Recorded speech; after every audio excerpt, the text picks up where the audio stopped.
तो हम यह देखेंगे कि रेखाओं के बीच की न्यूनतम दूरी किस प्रकार ज्ञात करते हैं। रेखाओं x+3/-4 equal to y-6/3 equal to z/2 और x+2/-4 is equal to y/1 equal to z-7/1 के बीच की न्यूनतम दूरी ज्ञात कीजिए। पहले हम दोनों रेखाओं के समीकरण को लिखेंगे। दी हुई रेखाएं हैं, पहला है x+3/-4 is equal to y-6/3 is equal to z/2, समीकरण 1। और दूसरा है x+2/-4 equal to y/1 is equal to z-7/1, समीकरण 2। तो जैसा कि समीकरण से आप यह ज्ञात कर सकते हैं कि यह रेखा किन बिंदुओं से होकर के जाती है और इसके दिक् अनुपात क्या है। तो लिखेंगे कि रेखा एक बिंदु ऋण 3, 6 और 0 ऋण 3, 6, 0 से होकर जाती है तथा इसके दिक् अनुपात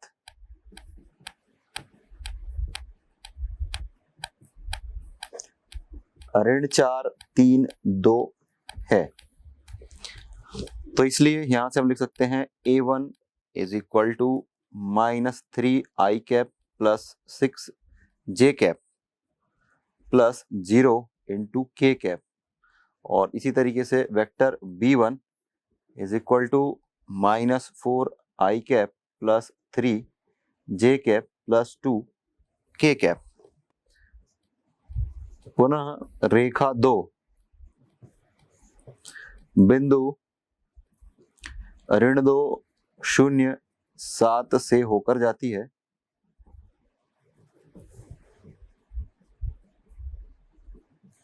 तथा इसके दिक् अनुपात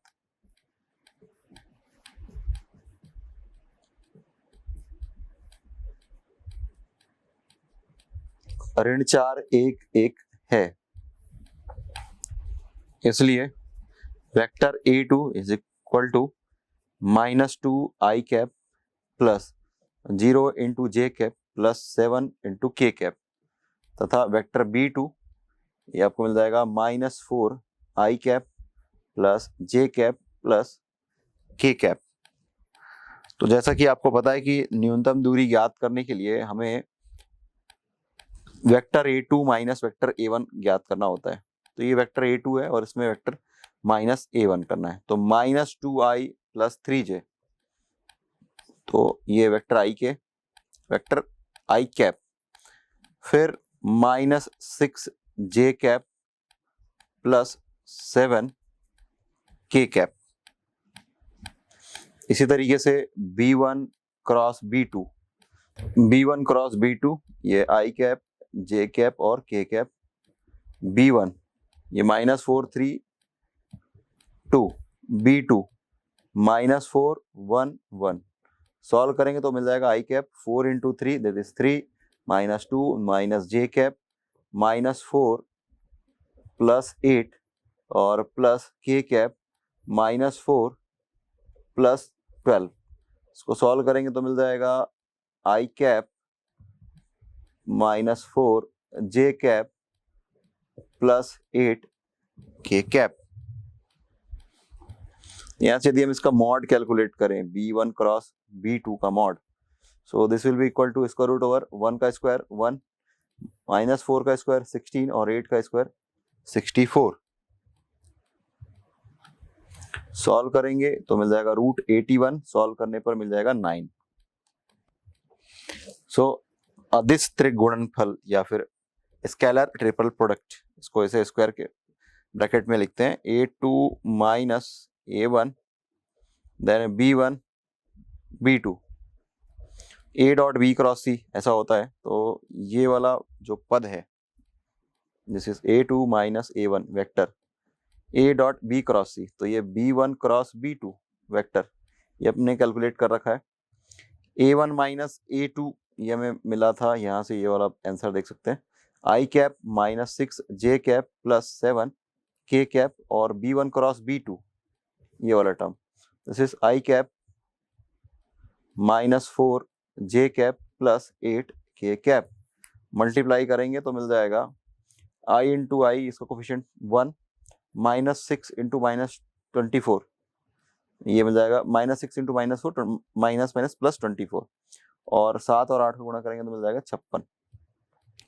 ऐड करेंगे तो मिल जाएगा 81। न्यूनतम दूरी का जो हमें सूत्र है ज्ञात है कि अभिष्ट न्यूनतम दूरी इज इक्वल टू, ये होता है scalar triple product A2 minus A1 then B1 B2 upon mod of B1 cross B2। यहां से ये जो वैल्यू है इसमें पुट कर देंगे। अधिस्त्रिक गुणनफल का जो मान है हमें मिला है 81 बटे B1 क्रॉस B2 का मॉड 9। सॉल्व करने पर आपको मिल जाएगा 9। तो यही दो रेखाओं के बीच की न्यूनतम दूरी है जो कि हमें ज्ञात करने के लिए दिया गया था। प्रश्न दिया गया है कि निम्नलिखित प्रश्नों में समतल के अभिलंब के दिक् कोसाइन, दिक् कोज्या और मूल बिंदु से दूरी ज्ञात कीजिए। जहां पर समतल का समीकरण दिया गया है 2x plus 3y minus z equal to 5। तो पहले हम दिए गए समतल का समीकरण लिखेंगे। दिया गया समतल है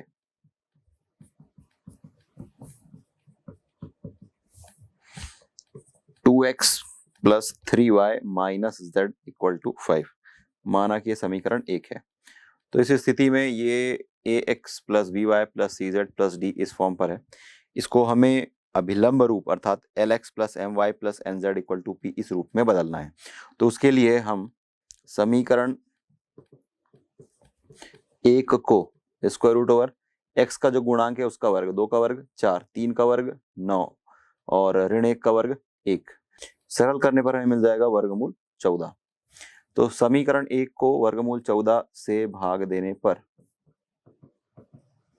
तो मिल जाएगा 2x अपॉन रूट 14, इंडिविजुअल हम लिख रहे हैं उसको, 3y upon root 14 minus z upon root 14 equal to 5 upon root 14। तो ये जो है मूल रूप से कुछ इस तरीके से बदल चुका है ये।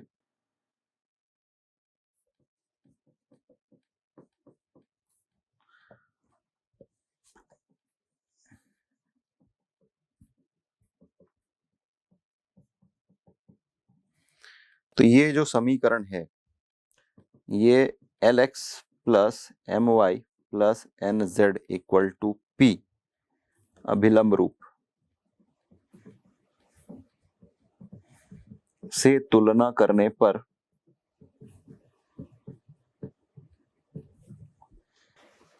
L 2 by root 14, M 3 by root 14, N minus 1 upon root 14 और P is equal to 5 by root 14। तो यहां से हम दिक् कोज्या बता सकते हैं। LMN इसकी दिक् कोज्या है और मूल बिंदु से डाले गए लंब की लंबाई, मूल बिंदु से डाले गए लंब की लंबाई समतल पर, this is P equal to 5 by root 14। और यही हमें ज्ञात करने के लिए कहा गया था। अगला प्रश्न है कि निम्नलिखित स्थितियों में मूल बिंदु से खींचे गए लंब पाद के निर्देशांक ज्ञात कीजिए। तो उसमें पहला प्रश्न दिया गया है 2x plus 3y plus 4z minus 12 equal to 0। ये समतल का समीकरण है और मूल बिंदु से खींचे गए लंब पाद के निर्देशांक ज्ञात करना है। तो पहले हम लिखेंगे कि दिया गया समतल है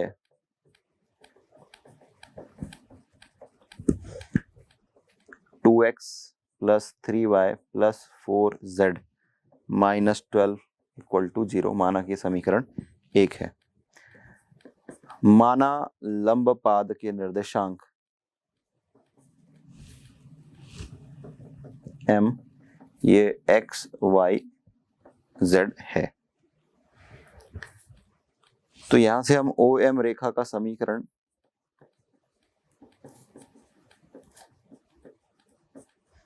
लिख सकते हैं। ये x माइनस 0 क्योंकि मूल बिंदु से खींचा जा रहा है, तो OM का समीकरण होगा कि जो कि मूल बिंदु से होकर के खींचा जा रहा है। तो ये x माइनस 0 अपॉन x का जो कोफिशिएंट यहाँ पर है 2, y minus 0 upon 3 equal to z minus 0 upon 4। माना कि ये r के बराबर है और यही है OM इक्वल टू r, लंब की लंबाई। तो यहां से हम यह लिख सकते हैं कि समतल एक जो है, समतल एक अर्थात 2x plus 3y plus 4z minus 12 equal to 0 के अभिलंब के दिक् अनुपात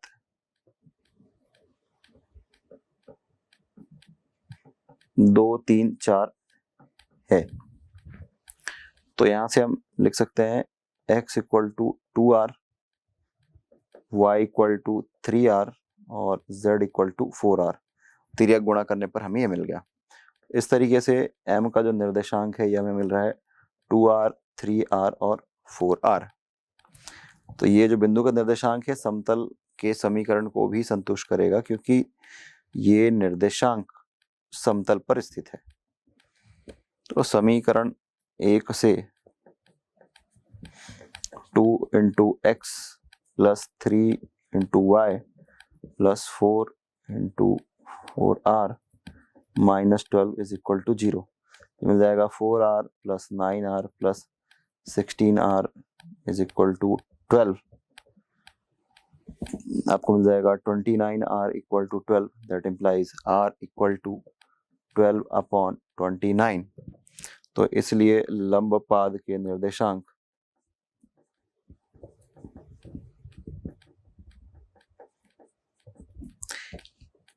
m 2r 3r 4r is equal to, यहाँ पर r के स्थान पर हम ये मान रख देंगे तो आपको मिल जाएगा 24/29, 36/29 और 48/29 है।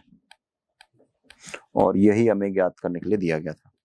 अगला प्रश्न दिया गया है कि निम्नलिखित प्रश्नों में ज्ञात कीजिए कि क्या दिए गए समतलों के युग्म समांतर हैं अथवा लंबवत हैं। उस स्थिति में जब ये ना तो समांतर है और ना ही लंबवत, तो उनके बीच का कोण ज्ञात कीजिए। पहला समीकरण युग्म दिया है 7x plus 5y plus 6z plus 3 equal to 0 और 3x minus y minus 10z plus 4 equal to 0। तो इस प्रश्न का हल कि दिए गए समतल युग्म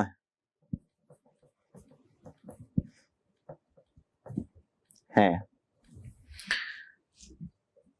7x plus 5y plus 6z plus 3 equal to 0। माना ये समीकरण 1 है। दूसरा समीकरण है 3x minus y minus 10z plus 4 equal to 0, समीकरण 2। यहां से हम a1 a2 plus b1 b2 plus c1 c2 का मान की गणना करेंगे। तो a1 ये a2 b1 b2 c1 c2 जो x y z के कोफिशिएंट्स हैं वो क्रमशः a b c इस तरीके से हैं। तो ये 7 और 3, 5 और ऋण 1 और 6 और ऋण 10 मिल जाएगा 7 या 21 और ऋण 5 और ये 60। तो जैसा कि आप यहाँ पर देख सकते हैं कि इसका मान हमें मिल रहा है ऋण 44 जो कि 0 के बराबर नहीं है। तो अतः हम यह कह सकते हैं कि समतल 1 और 2 लंबवत नहीं है। अगर इक्वल टू 0 आता तब लंबवत होता। अब a1 upon a2 is equal to b1 upon b2 is equal to c1 upon c2। तो ये केस ऐसा है क्या, हम इसकी टेस्टिंग करते हैं। तो यहाँ पर a1 upon a2 this is 7/3 और b1 अपॉन b2 5/-1 और यहाँ पर 6/-10। तो जैसा कि आप यहाँ पर देख सकते हैं कि ये तीनों आपस में बराबर नहीं है, तो इसका मतलब ये समांतर होने का प्रतिबंध है।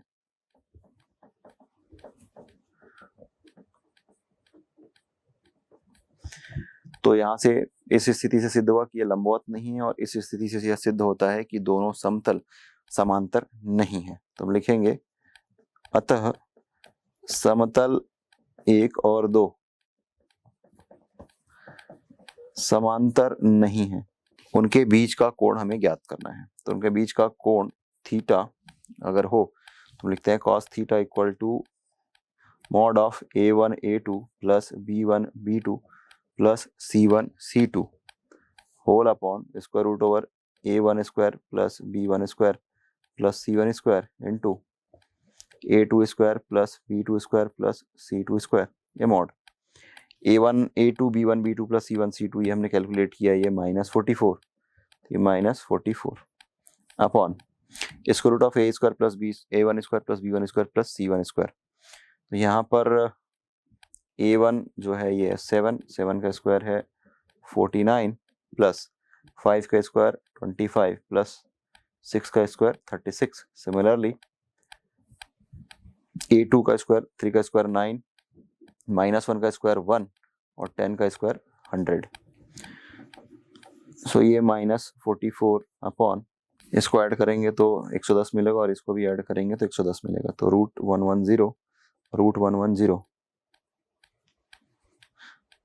सो ये मान अगर cos थीटा हमने यहाँ पे मॉड लगाया हुआ है, अल्टीमेटली वैसे तो ये -44 अपॉन 110 मिलेगा। सॉल्व करने पर -22/55 और मॉड है तो धनात्मक मान हम यह लेकर के चलेंगे, या फिर आप यहाँ से लिख सकते हैं कि cos theta equal to this है तो theta equal to cos inverse minus mod of -22/55 और यही हमें ज्ञात करने के लिए कहा गया था कि दो समतलों के बीच का कोण ज्ञात करना है।